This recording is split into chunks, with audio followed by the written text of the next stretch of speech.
I believe that are we on board there? Are you there, James? Yep. Oh, hello there, Hello, Mikey. Oh, there we are after all that. Hello, James. Very, very, very nice to speak to you. I'm a huge fan. I have been for 100 million years, and now you're coming to our town. Great news.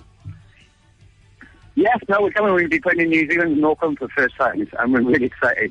It's a bit scared about it. You're a bit scared, you say? Well, you know, we always get beaten by New Zealand rugby, so we just don't get beaten up by a New Zealand crowd as well. Are you suggesting that the reason you haven't been to our fair country is because of rugby prejudice? No, at all. In fact, your kind of country is a rugby mecca. So kind of like, you know, I've only ever been there for one day, so I'm just really looking forward to it. I've got a lot of friends from New Zealand, and run about everything must go. And this is my true theory. We did really well in New Zealand, and we never managed to get there.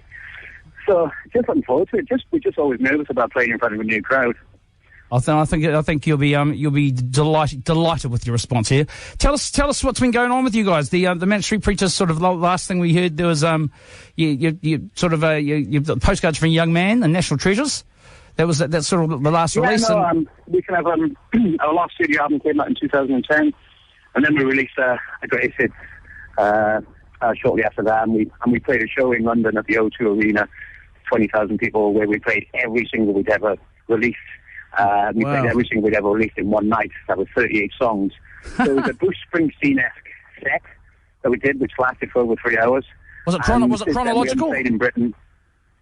Sorry? Was it chronological? Like did you? No, it wasn't chronological actually, but that was kind of that kind of felt marathon-esque. But since then we haven't played Britain for 2 years. We've been doing a new album, and we've just been picking up gigs around the world and stuff. So this will be the first time that we've played in about 6 months or so, and we're just to tie in, actually playing a live concert with someone you've never played before, and it's a place that kind of like stands for so much in terms of our sporting kind of obsession, which is rugby. Yeah, it just feels like an honour, and we're really excited about it. You guys are probably one of the most awarded bands of all time. Your track record is it's almost impeccable, and it's. How do you approach writing a new album? If you've been writing a new album now, what's the technique for a new album? Is it different going into recording? Has it been different than it has been for the previous albums? I think you just keep them, the biggest trick is just to keep going. It doesn't matter how many awards you get. It doesn't matter how much failure you have or how much success you get.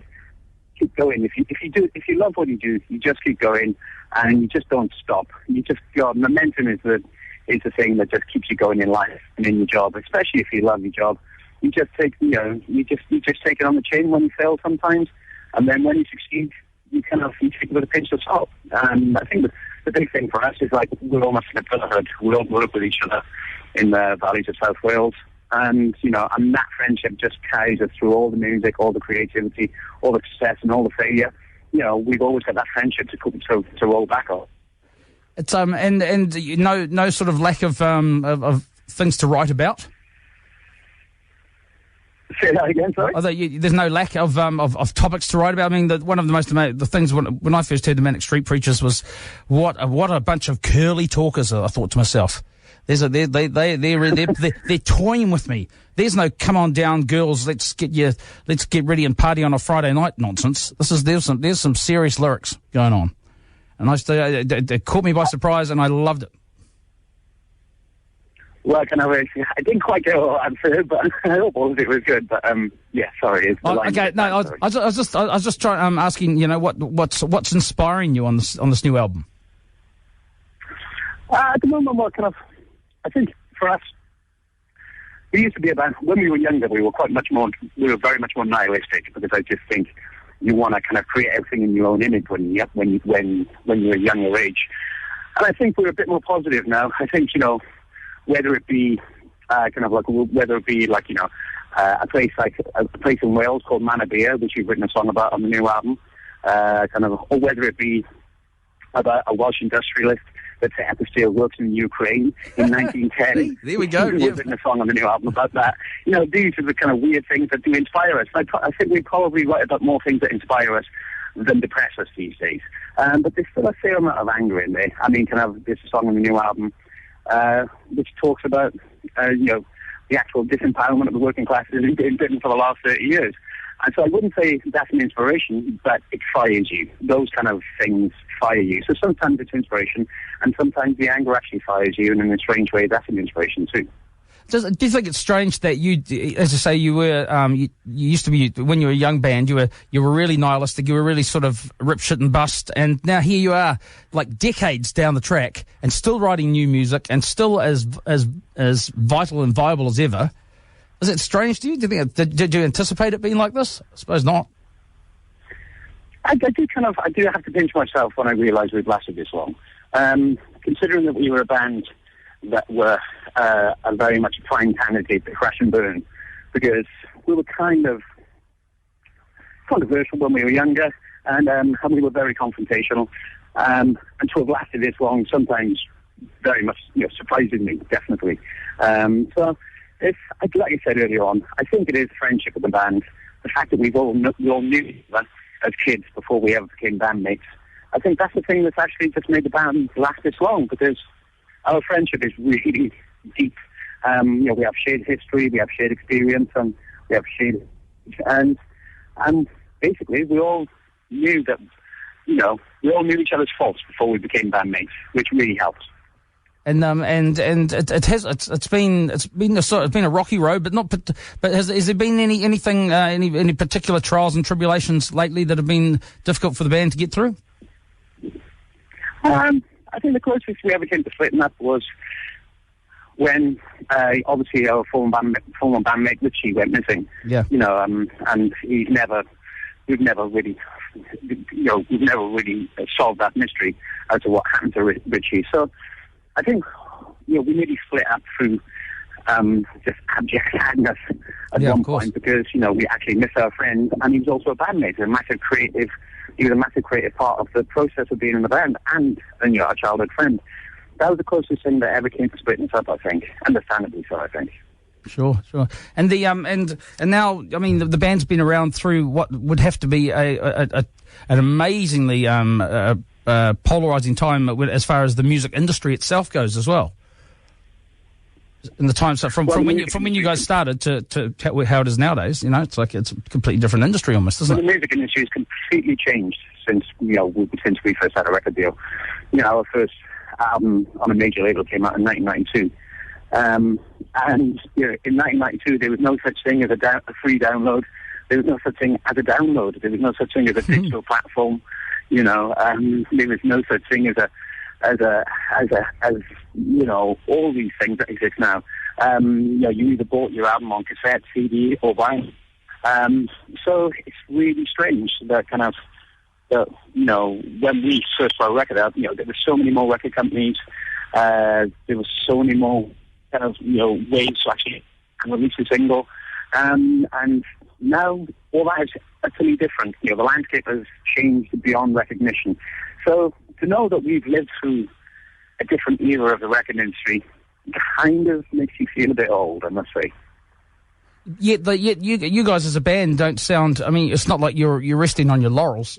I mean, I'm sucking up now. I'm just kissing your ass, aren't I? Really, but it's the Manic Street Preachers. A new Manic Street Preachers album is just as important as any other album. Surely, it's not like you're all just doing bluesy versions of the old songs. I mean, what about it keeps you hungry? You've just got to become aware. You've got to become aware that that you're not a new band. It's as simple as that. And that at some point, somebody's going to call you a heritage act. It's just going to happen at some point, because we've been around. This will be our 11th studio album. So that's just an inevitability, and we're very comfortable with it. A heritage act. That's terrible. You can't call yourselves a heritage act. You're badass. You're the Manic Street Preachers, man. Come on. I know, but it's a reality gap between what people call you and what you actually are. And, if somebody called us such a thing, we would, inevitably just kick against it a bit. I mean, we're always, every time we release our album, we always get a new audience. And I think, that's important, because a lot of bands just split up and reform, and they just play their kind of classic albums. They'll just go to the Royal Festival Hall, play, you know, their benchmark album, whereas we're always playing a new album plus our greatest hits. So we're always, you know, renew ourselves. We just do. But you've got to accept at some point that some people are just going to think you're old. I'm okay with that. I'm cool with it. Do you, I mean, it's quite a strange thing just to be throwing yourself down into the South Pacific. You've played Australia before, haven't you? Yes, we played Australia. We played the Big Day Out. For some reason, we didn't get offered to play on the New Zealand part of the Big Day Out back in the day. Which was I was pissed off about that too. I was pissed off about that at the time. I remember. But the why now did you just feel you turned your back on us for this long? It was time to make amends. Yeah, no, I mean, to be honest, we have one of the guys who used to produce us, a guy called Greg Hazer, who does a lot of production in New Zealand. New Zealand lives in Auckland now. So you know, he told us so much about Auckland itself.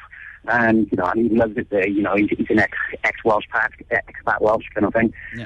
So we do hope to make it up to the crowd. Whoever turns up, you know, he's kind of like, you know, we'll just be happy to be there. Because we used to get so much mail from New Zealand all the time, especially... See, that's back in the day when there was mail. Yeah. I mean, people wrote letters and that. It's kind of better late than never. Hey, so what sort of stuff? What can we expect from the show when you do play here on July the 2nd? Well, it's the first time whenever kind of like, you know, we're playing on Virgin territory, so to speak. It's kind of, you know, you've just got to play the song that people have been waiting for you to hear. So, you know, we will be playing, you know, an hour and a half set across, you know, our whole, you know, back catalogue. Because, you know, we've had letters of people saying, you know, I'd love to hear you play Motorcycle Emptiness or Design for Life, you know, on New Zealand soil. So, you know, that'll be our first job. What about a little Motown junk? Do you still drop a Motown junk at all? We always do. Yeah, nice work. It's kind of like it's not a gig without Motown junk. And what's musically, what sort of stuff is interesting you around the world at the moment? Music-wise, well, the moment kind of like, you know, it's the Tame Impala record. I love kind of thing. I think that's an absolutely amazing album. It's a band from America called White Hills, which I kind of got a small obsession with. So if those two records are on my turntable at the moment. I've got them on vinyl, of course, because I'm an old schooler. So yeah, Tame Impala and White Hills are the two bands I'm into at the moment. And I mean, how's your musical taste changed over the as the band from when the band first started? Has it changed a lot, or do you find yourself sort of just digging deeper into your taste that you had before? Sorry, I don't know. How's your musical tastes changed since over the time that the band? I don't think my musical tastes have changed. I was always a fanatic about music, and that hasn't changed.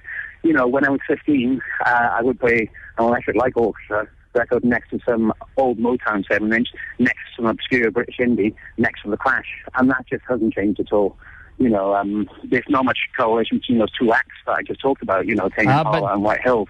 You know, they don't really sound like each other. So my taste hasn't changed at all. I just still have an obsession for music. I'm still that kind of sad old over 40-year-old that kind of like, you know, buys an album a week kind of thing from his local record shop and asks for recommendation in the shop kind of thing. Good man. There's lots of things that have changed on me. You know, my hairline's changed, my waistline slightly changed, but my taste in music is just completely eclectic and obsessional still. Hey James, we're absolutely delighted that you're finally coming down to see us in New Zealand, and we're really proud to be helping present the show. It's been great to talk to you, and I can't wait to see you when you're down here. Thank you so much for talking to us on Radio Hauraki tonight. I can't wait. Really excited. Like I said, just a bit scared, but more excited than scared. Come on, chin up there, buddy. Chin up. Don't worry. Nothing to be scared of. We're looking forward to it. Thank you so much, James Dean Bradfield, for the Manic Street Preachers. See you, Mikey. See you on July the 2nd. See you, man. Bye-bye. Bye-bye.